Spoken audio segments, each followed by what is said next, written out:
Hi, it's Kamon Reynolds. It's winter work time. I know you all are just excited about this kind of stuff as well. But I wanted to show you a couple odds and ends, things that we've learned over the years, and this is a neat tool as well in the process. So as you can see, we got a bunch of junk back here. Now this stuff more towards the truck is actual good equipment.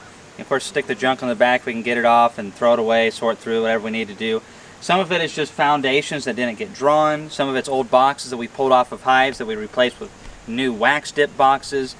Some of it's replacing lids. Some of the lids were completely bad. Some of them just needed a little bit of work.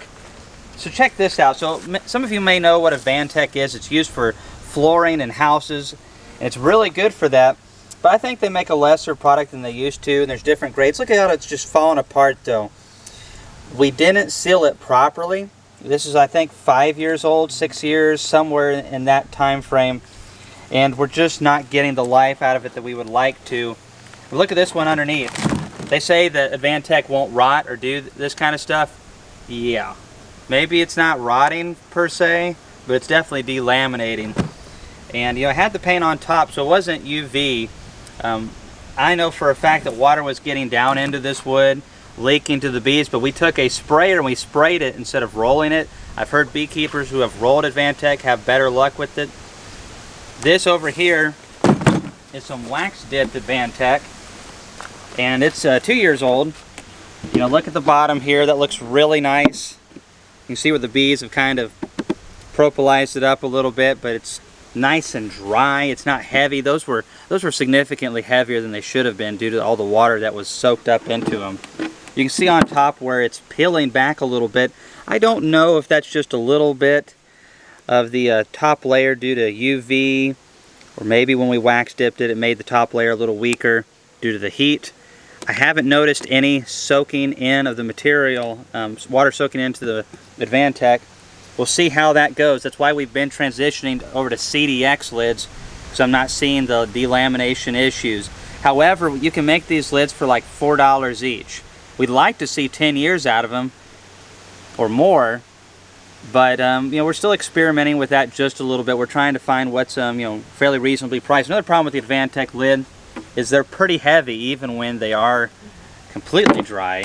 So anyways, we're just sorting through the junk, putting new lids on that are wax dipped. Got to make sure that our bees are not getting water in there. I tell you, a lot of people talk about moisture in the hives during winter, and I've just seen nothing to prove to me that that is as big of an issue as what a lot of people say. It seems to be that way with a lot of things in beekeeping. Varroa seems to be about the only thing that actually lives up to the hype, and boy does it. But I have had lids where there's water literally going into the hive through the lids, and the hives were strong, and yes, it was stressful and it did weaken them, but they survived. We get a ton of rain in winter in Tennessee, a lot, especially the last handful of years. So, you know, I think that when people talk about condensation in the hives and moisture, it's not that we should just forget about it entirely, but if the hive is healthy and they have the foodstuffs that they need, I don't think it's near as the issue that what a lot of people think that it is. I see all these quilt boards and a bunch of different things, and I just don't see the need for it. I don't even put upper entrances in mine, you know, ventilation and all that kind of stuff. I'm not saying that you shouldn't do that, but I don't. And I don't seem to have any issues with that. I do believe the bees getting rained in is bad. So anyways, right here I've got a new lift that it's not obviously new, but it's new to me. And it is an old Kelley lift. Let me get this out of the way so I can get behind it.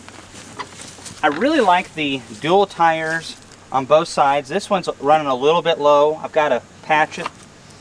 But you can still get these ordered at Kelley's, and I've been really happy with mine. So as you can see, I've got an inverted lid, or an upside down lid at the very bottom. And that was a little bit of a tight squeeze. Typically you want what's called like a little skid, and it's basically an upside down lid with a 1.5 to 2 inch board on each side, so you can easily do that underneath and get it behind it. You can put a couple pipes right here to extend it, but these lids are stinking heavy, let me tell you. So we got that right there, and now because of those extra tires, it's very hard to flip. And I can just wheel these wherever I want.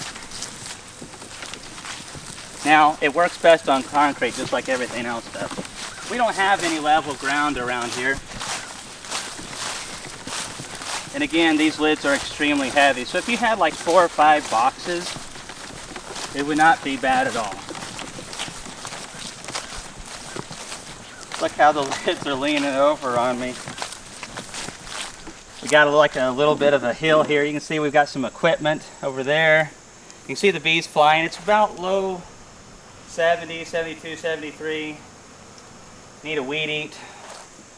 Got all that equipment over there. But the nice thing is about that skid on the bottom, especially if you have one that actually has the 1.5 to 2 inch boards on the bottom, that you can just go where you want it, drop it, and just like that, pull it on out.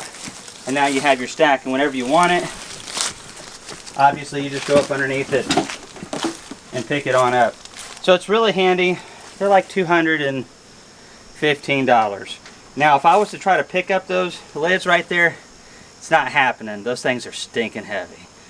Anyway, so we're just cleaning up a bunch of stuff. This is a little lift right here. You'll have to call Kelley's. It takes them a little while to make them. I think there's a 4 to 8 week lead time on these things. Don't quote me on that.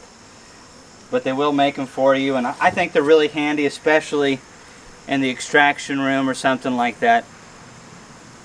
The guy I got this from was running a couple of them. He was retiring from beekeeping. It was just kind of sad.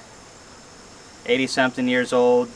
Been beekeeping a lot longer than I've been around, and you know, just getting rid of that pump and this lift, and I got some barrels and a few other things from him, and you know, it was really sad to see it, but we're going to make sure that this equipment gets used. Anyways, just fooling around here in the bee yard. I say fooling around very loosely. Laurel, let's get back to work. Thanks for watching the video.